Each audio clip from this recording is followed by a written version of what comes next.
Рейган – это кондовый консерватор. Reagan was a staunch conservative. So for him, coming from that background, it was easier to make the move towards us and meet us halfway.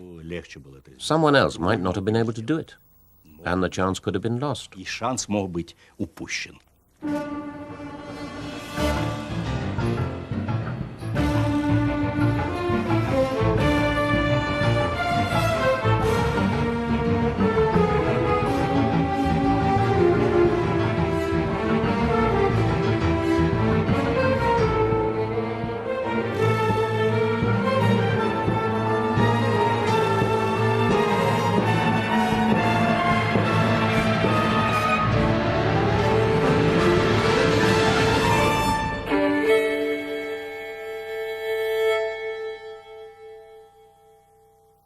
One more time.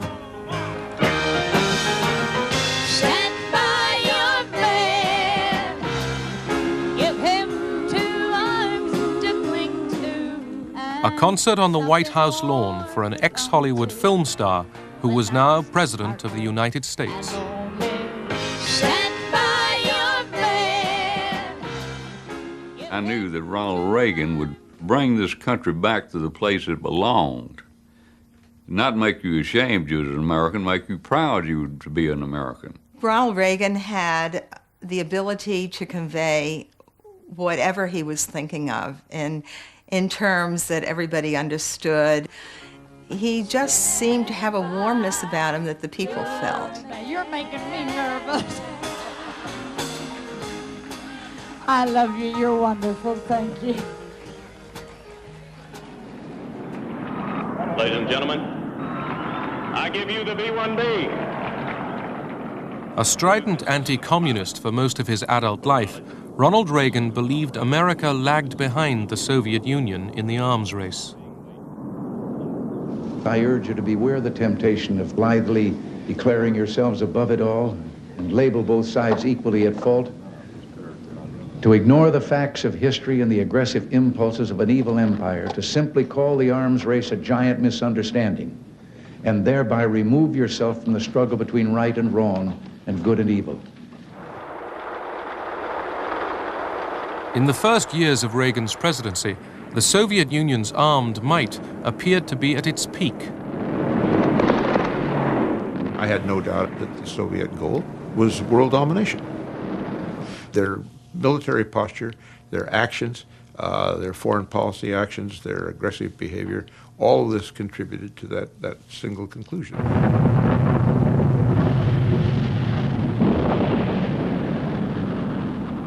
The Soviet Union had been the first into space, but now a fear lurked in the hearts of top Soviet commanders, fear of American technological superiority. I had a meeting in Moscow with Marshal Agarkov, the chief of staff of the Soviet Armed Forces. And he said, you know, all modern military capability is based on the computer. You have little kids in America, 3 years old, who know how to deal with computers. It takes years here to train Soviet recruits in the military to use them, because they've never used them before. We're afraid of computers. If we start deploying computers, it's going to mean loss of political control for the Soviet leadership. The aging Kremlin rulers were still willing to bear the crippling cost of being a superpower.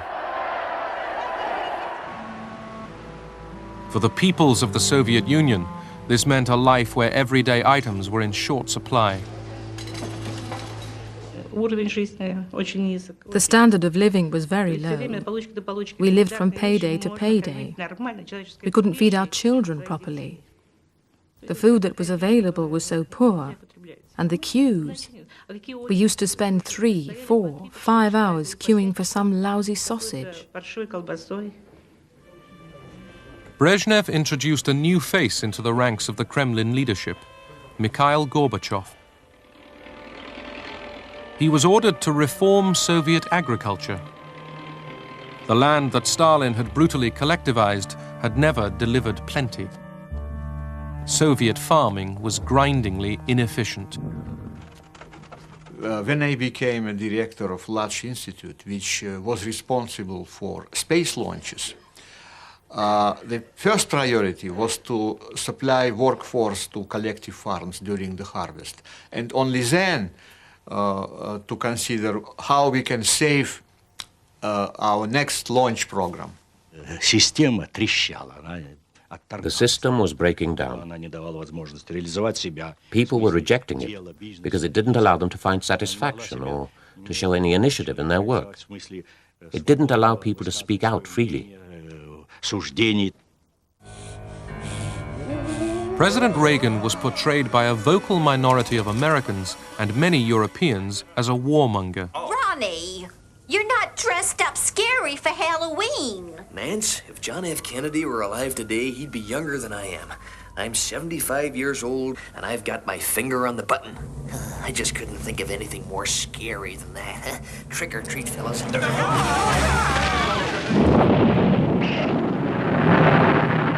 The United States and the Soviet Union already possessed nuclear arsenals large enough to wipe each other out.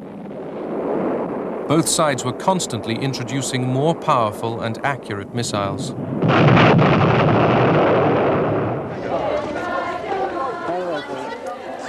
The renewed arms race and Reagan's anti-Soviet rhetoric revived the anti-nuclear movement in Western Europe.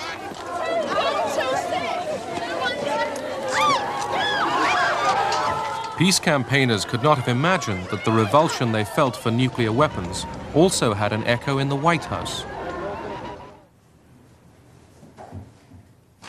The president viewed the concept of deterrence between us and the Soviet Union as no different than holding a cocked gun at each other's heads. It was very clear to me from the beginning that he was, to say the least, extremely uncomfortable. And as I began to understand later on, he was fundamentally, morally, ethically opposed to the concept of mutual assured destruction and deterrence as we know it. Advances in computers and laser technology promised to give Reagan, and he believed the whole world, a way out of the nuclear dilemma. Work was going forward on a revolutionary new defense system. What if free people could live secure in the knowledge that their security did not rest upon the threat of instant U.S. retaliation to deter a Soviet attack, that we could intercept and destroy strategic ballistic missiles before they reached our own soil or that of our allies? I know this is a formidable technical task, one that may not be accomplished before the end of this century. I call upon the scientific community in our country, those who gave us nuclear weapons, to turn their great talents now to the cause of mankind and world peace, to give us the means of rendering these nuclear weapons impotent and obsolete. Good evening. This is the CBS Evening News. Dan Rather reporting tonight from Washington. President Reagan today followed up last night's defense policy speech. He gave the go-ahead to develop a space-age system designed to neutralize an enemy nuclear missile attack, a system domestic critics today called too high cost, too high tech, too pie in the sky. Suppose we had been talking in terms of 1940, and somebody had said, we can take a little atom. An atom is something you can't see. But when we explode that little atom, we can destroy a whole city. Would you have believed it? Would you have said, let's try it? Franklin Roosevelt said yes. Franklin Roosevelt is in history as a hero. For what? Producing an offensive weapon of mass destruction. Ronald Reagan, on the other hand, came into office and said, hey, we should have something that will stop this. Reagan's Strategic Defense Initiative, SDI, nicknamed Star Wars after the movie, envisaged satellite and ground-based weapons that could destroy Soviet missiles with darts and laser beams. It was a shock. It's like all our hopes for beginning of the understanding how dangerous is militarization of space just suddenly very evaporated. All the parity and stability created over many years through arms procurement and negotiations were disrupted. It meant that we too would need to spend huge amounts of money. It would begin a new phase in the arms race.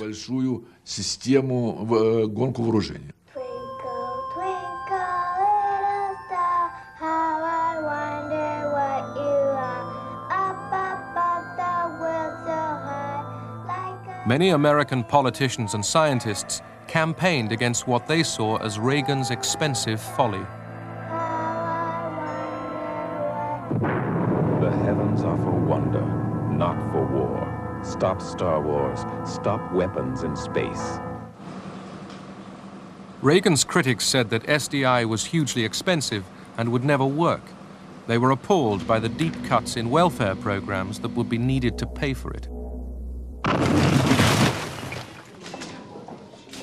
Ronald Reagan soon discovered that his close ally, British Prime Minister Margaret Thatcher, was also critical of SDI. A firm believer in the nuclear deterrent, she tried to persuade her friend to abandon his beloved Star Wars.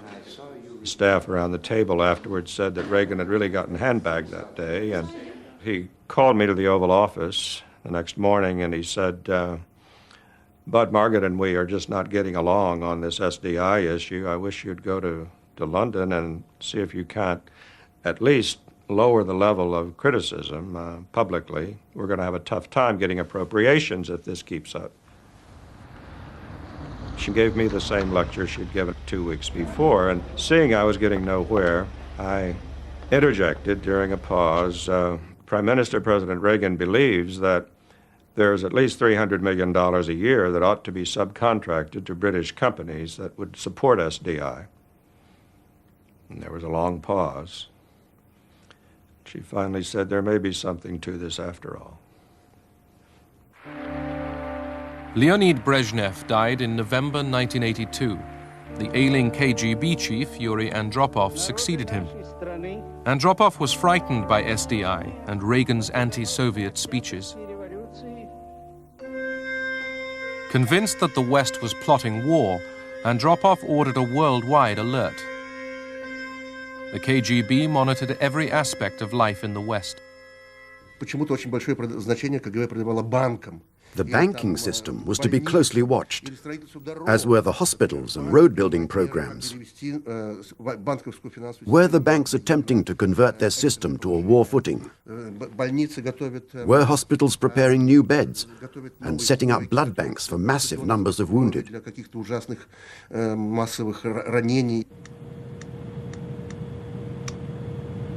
The Americans stepped up spy flights in sensitive areas along the Soviet Union's long borders.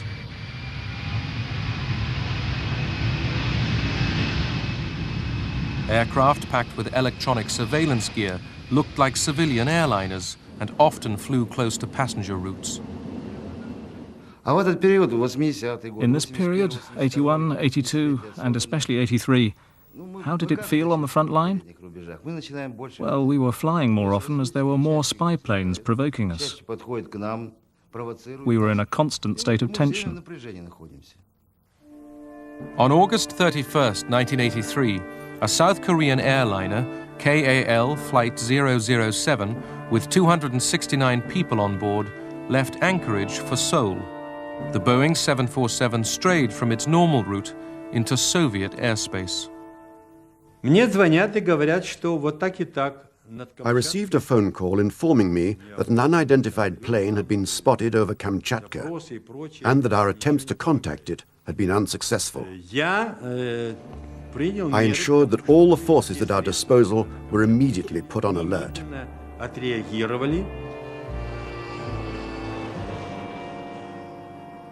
I said, take all measures, so that it is either forced to land on Sakhalin, or, if it will not cooperate, shoot it down.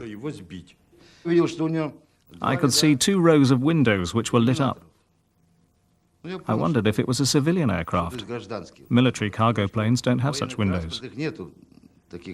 I wondered what kind of plane it was, but I had no time to think. I had a job to do. I started to signal to him in international code. I informed him that he'd violated our airspace. He did not respond. Despite the signals from our planes, including warning shots with tracers, the pilot failed to react, simply continuing on his course. My orders were to destroy the intruder. I fulfilled my mission.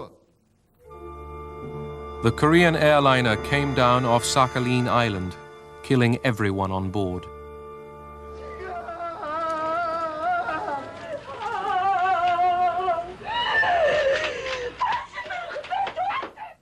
The United States reacts with revulsion to this attack. Loss of life appears to be heavy. We can see no excuse whatsoever for this appalling act. We came to the conclusion that we simply needed to be honest and admit an unfortunate incident has occurred. There was a pilot error, bad weather. One thing led to another. It was not a pre-planned action. No one wanted this. It was a tragic mistake. We went to Kornienko, the deputy foreign minister, who agreed with us. But he was not able to convince the leadership. This was a question of prestige, and the military don't like to admit mistakes. A mood of crisis now gripped both East and West. Arms control talks were broken off. Soviet SS-20 rockets were now confronted by Cruise and Pershing missiles deployed in Western Europe.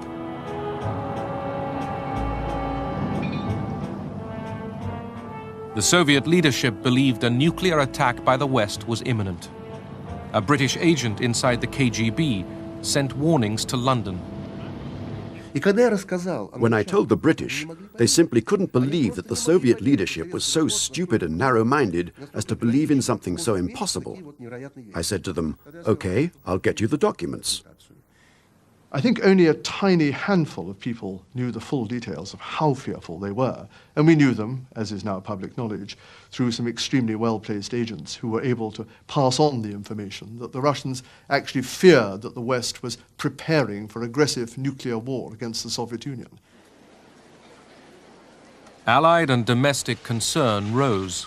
Good evening. Please be seated. Reagan tried to reassure Andropov. Just suppose with me for a moment that an Ivan and an Anya could find themselves, say, in a waiting room or sharing a shelter from the rain or a storm with a Jim and Sally. And there was no language barrier to keep them from getting acquainted. Would they then debate the differences between their respective governments? Or would they find themselves comparing notes about their children and what each other did for a living? Ronald Reagan, encouraged by his wife Nancy, consulted Suzanne Massie, a popular writer on Russia, to help him understand his Cold War adversary. President Reagan was, of course, a people person. He loved people, and he had great instinct for people.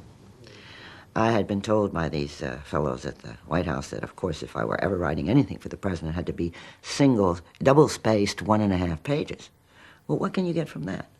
President Reagan had never seen a Russian in the first 3 years. He couldn't go there. He was an actor. Actors like to absorb from feeling.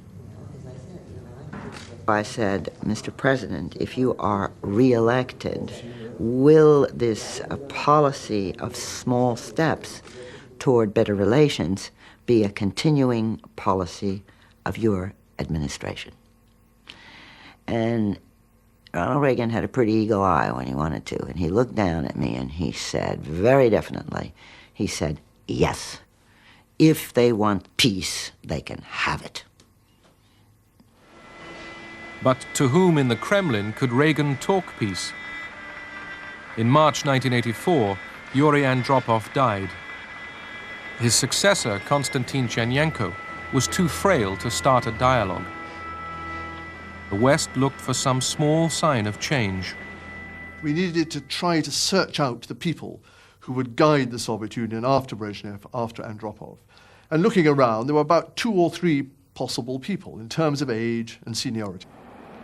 We dispatched invitations to all 3.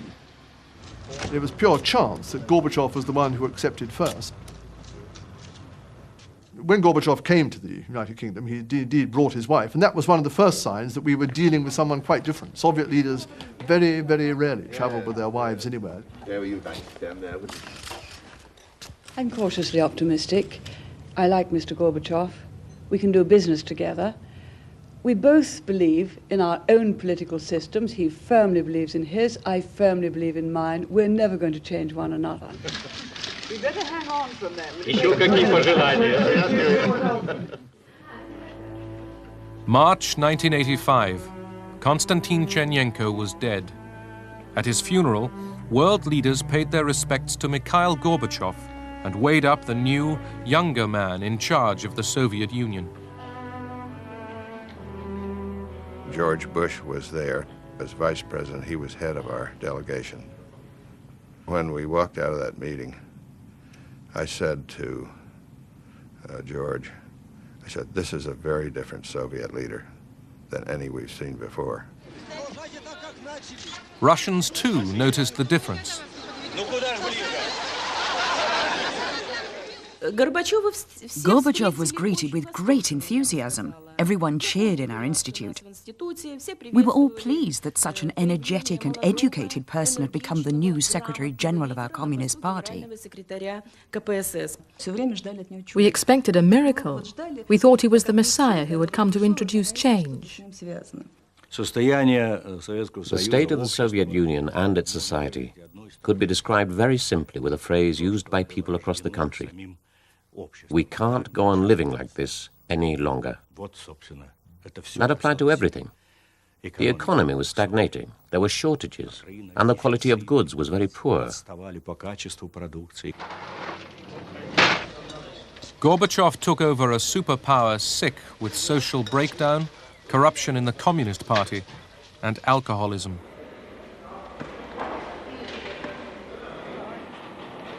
To tackle these ills and to revive a decrepit economy, Gorbachev called for reconstruction, or perestroika, and a new spirit of honesty, glasnost.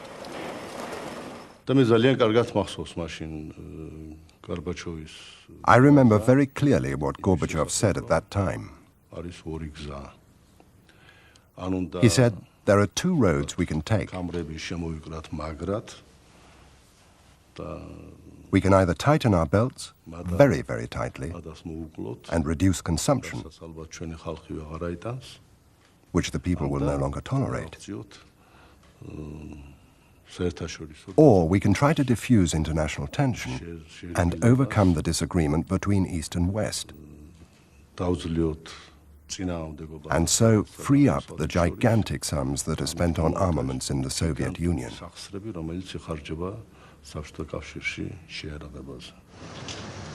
In Washington, Reagan had to overcome objections from inside his own administration before he could meet the new man in the Kremlin. I truly believe that Ronald Reagan would have had the foreign policy battle of his life, if not the broadly political battle of his life, starting within his own party and across this country, if he had tried to reach out to Gorbachev without a seconder for his point of view. But you want to, but you need to get away. It took Margaret Thatcher to talk first with the Gorbachev and then to publicly say, this is a man we can deal with. Geneva, Switzerland, November 1985. The stage was set for the first superpower summit in 6 years. Reagan, too, was keen to find out whether he could do business with Gorbachev. I felt always that President Reagan was exactly the kind of man that Russians, under normal circumstances, would have really liked, the kind of American that they would really like. First of all, he was kind of an icon, you know, he's a cowboy, and they loved that. And the other was that he was very patriotic. You really had the sense that he was going to break into God Bless America every time you saw him, and it wasn't corny. He really believed it. And Soviet Union, even some of the most hardened, cynical Soviets, really respected patriotism. Many people in the West wondered whether the 74-year-old Ronald Reagan was up to taking on the 54-year-old Mikhail Gorbachev. The president's aide came in and said, "Mr. President, do you want to put your coat on?" And he said, "Oh, I'm not sure." And somebody said, "Well, it's very cold outside. You should really wear a coat." It was announced that the Soviet cavalcade was at the gates. And Reagan turned and, without putting on his overcoat, walked to the door.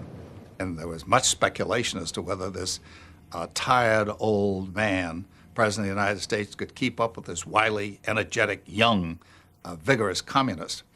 And to the amazement of the world, the old man goes down the steps, lickety-split, meets and greets the Soviet leader, who comes out all bundled up in an overcoat, hat, muffler, looking as though he were in Iceland rather than Geneva. The summit agenda, human rights, Afghanistan, and arms control, was daunting, but the body language was encouraging.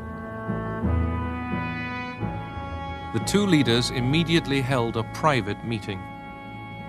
It was scheduled for 10 minutes. 20 minutes went by, 30 minutes went by, 40 minutes went by, and the White House guy who keeps the schedule going came around to me, and he said, "I should go in and let them know they're going overtime." And I said, "If you do that, you should be fired." The name of the game, it shows they're getting along. But were they really getting along? I returned at the break to meet my colleagues. They asked, "What's your impression?" I said, "I have met a caveman, a dinosaur." The two leaders were divided above all by Reagan's Strategic Defense Initiative, Star Wars. Are you getting along? See that, can't you? It was a shouting match, not angry as much as two people, as I said, passionate in their views, with diametrically opposed positions. And this was the occasion in which the president said, "But you must believe that this is so important for the safety of the world that I will give you the technology as we develop it." And Gorbachev laughed and said, "Mr. President, surely you understand I can't believe that, since you won't even give us the technology for milking machines." Mikhail Gorbachev left Geneva without agreement on his main objective, curbing the arms race. But the United States and the Soviet Union were talking again.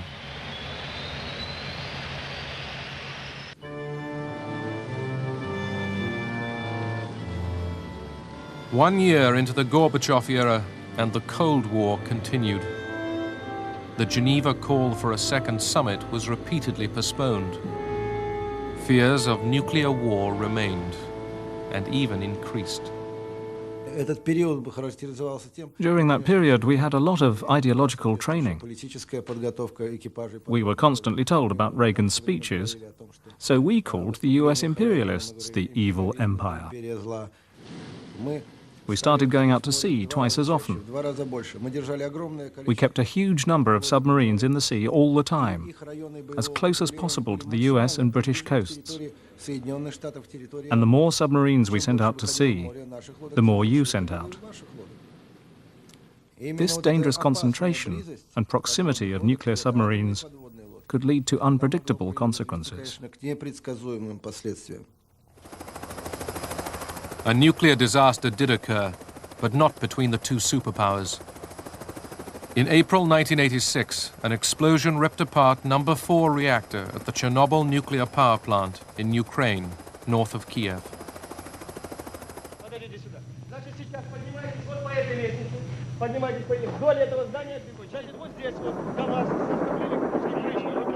The disaster highlighted the incompetence of the Soviet system as volunteers started the lethal task of cleaning up the huge radioactive leak.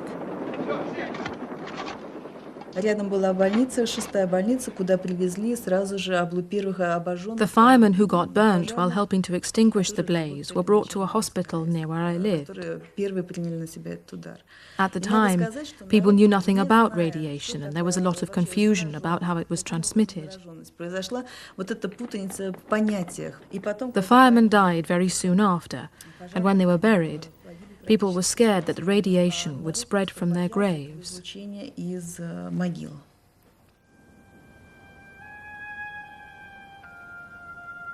Chernobyl, its surroundings, and large areas of Ukraine and Belorussia were heavily contaminated and emptied of their population. Gorbachev knew even before that catastrophe about the danger of nuclear weapons.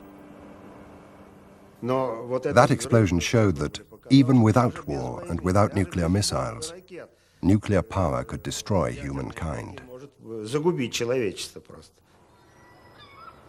Reykjavik, Iceland, the second Reagan-Gorbachev summit. Gorbachev now decided to re-examine Reagan's first ever arms control proposal, known as the Zero Option.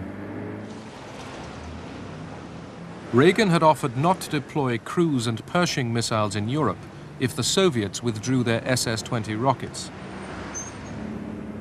Brezhnev had turned Reagan down flat.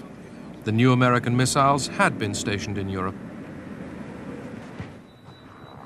Now Gorbachev wanted to cut a deal. He understood that perestroika and the internal changes were starting to slow down, that he had little time on his hands. He had to decide. Either he could free up resources from the arms race, or he'd be forced to look for them elsewhere. I was with him when he decided to confront Reagan with the question, did he or didn't he want an agreement? Did he or didn't he want disarmament?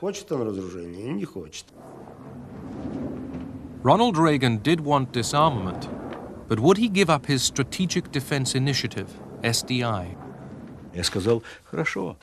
I said, okay, let's not even leave 100 missiles. Let's abolish them completely and go for the zero option.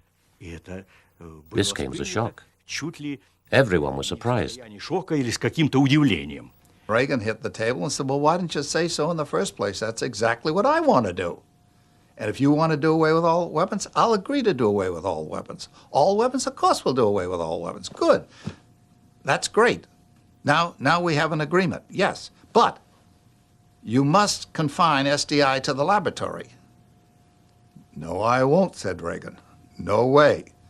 SDI continues. I told you that. I am never going to give up SDI. I think that my principal position was and remains the same. The nuclear arms race should never be taken into space. It was difficult enough to limit the nuclear arms race on Earth. Gorbachev pressed and pressed, and at one moment, President Reagan, who was very clear in his mind about this, wrote a little note and pushed it over at me. It said, George, am I right? I read this note. I said, absolutely, and passed it back. The chance to make the most momentous agreement since the Cold War began, the elimination by the United States and the Soviet Union of all but 100 nuclear weapons each, was lost. I have never felt so sad for a person in my life as I did for Ronald Reagan. He had been at it for 2 days. He had come, as he said to me, raising his fingers, Don, we were that close to an agreement, and he wouldn't give in. But what did the Soviets think? At first glance, I would say that Reykjavik almost failed because we were unable to sign an agreement. But later, as we went to our press conference, Gorbachev and I spoke in the car, and we agreed that it was not a failure.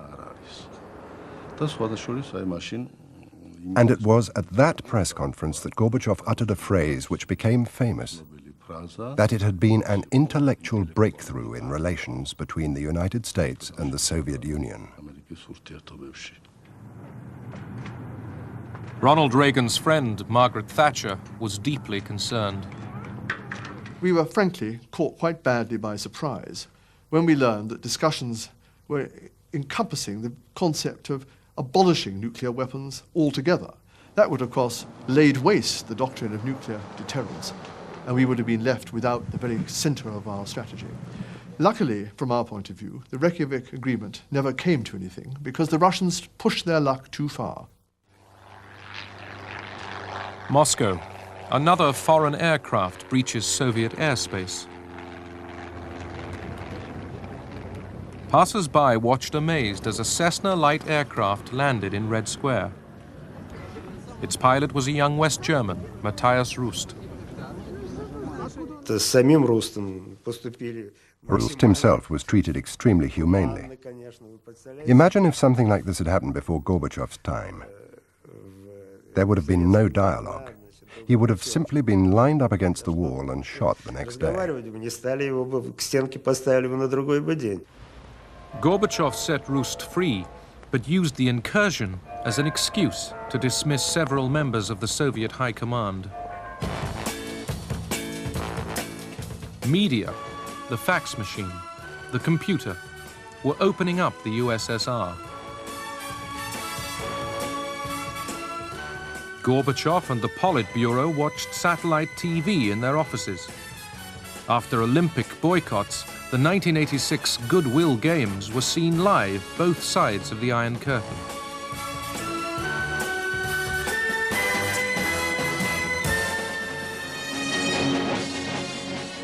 Soviet television was changing. It risked a live debate with Margaret Thatcher. So don't you think that the concept of nuclear deterrence, in fact, invites the side that believes in it to use the nuclear weapons in the end, just to prove this threat from time to time? Isn't a policy of conventional weapons, with the terrible bombs raining down, with the missiles, with the aircraft, with the submarines, with the torpedoes, with the tanks, with chemical weapons, isn't that based on the possibility of threat? I felt very embarrassed for our journalists. It was so painful to watch. At first, I was a little hurt. Then I was roaring with laughter. It was on this occasion that she made so many fans. And we're saying to anyone who dares to attack us, do not do it. You couldn't win. The result will be devastating. I think you're saying the same. I have to say that Margaret Thatcher was one of the politicians with whom it was very important to maintain a dialogue, because she was a very strong personality and a strong politician. And in spite of us constantly arguing with her at every meeting we had, we respected each other's position.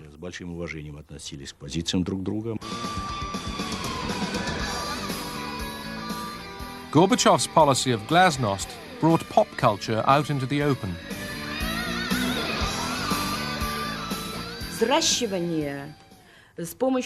A new breed of young people was created by our intellectuals, a breed that rejected all our Soviet past. This was moral degradation. Our youth was being turned into human robots. The Soviet people were being plunged into wrenching change.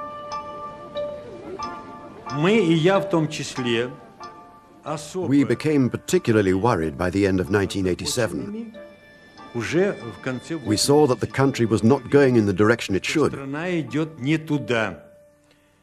The situation of the people was getting worse and worse. The situation of the armed forces was no better.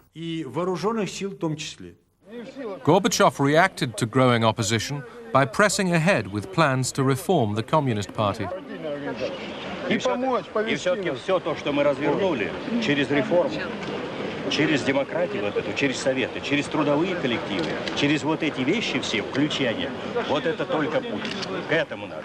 Там уже вы, власть в натуре будете. The main achievement of Gorbachev's policies was that in the space of a year or two, he made the fear disappear, as if by magic. People had lost their fear of speaking and acting freely. If I hadn't promoted the reforms, if I hadn't tried to let the people breathe freely, if I hadn't tried to open the door to glasnost and democracy, to stir the society, to get it thinking and acting, I would probably still be in my Secretary General's armchair today. I could have stayed there a lot longer, since I'm still quite young.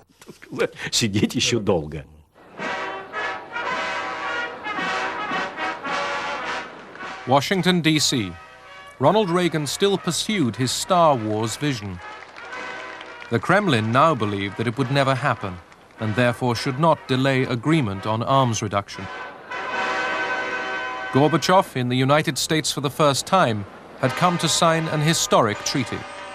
His visit, seen live on Soviet TV, enhanced his standing at home and abroad. All I'd ever seen of Soviet leaders was Khrushchev banging his shoe on the table and some old men in drab uniforms all looking like Mao Zedong, you know, and had no personality and looked like they were zombies. Here comes Gorbachev. He was wearing a good, well-cut Brooks Brothers suit and tie. He even had on a white shirt. He was outgoing. He was meeting people. He was joking.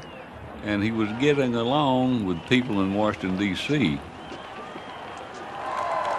Ladies and gentlemen, the President of the United States and the General Secretary of the Central Committee of the Communist Party of the Soviet Union. A Russian saying Reagan had learned from Suzanne Massie now seemed appropriate. The Russians like to talk in proverbs. It would be nice for you to know a few. And I said, you're an actor, you can learn them very quickly. And I gave him this, Mrs. Reagan was with us at the time, and she liked this one. And I said, here it is, and it was Doveryai, no Proveryai. Mr. General Secretary, though my pronunciation may give you difficulty, the maxim is Doveryai, no Proveryai. Trust but verify. Назначение этого... На каждой встрече вы это повторяете. You repeat that at every meeting.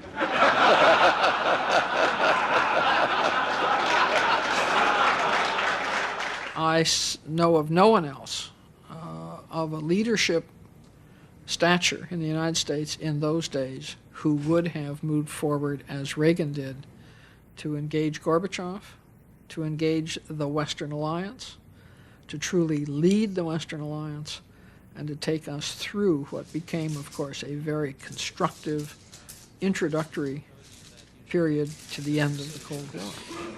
Yes. Можем даже обменяться. I think we should change these.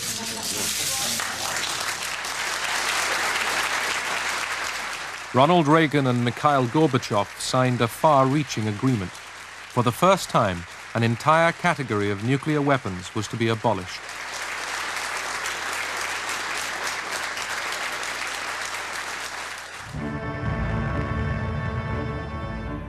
In front of the world's cameras, the Americans destroyed their cruise and Pershing missiles.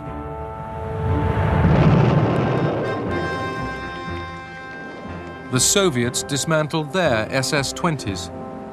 In another milestone in reducing Cold War tension, inspection teams from both sides supervised the destruction.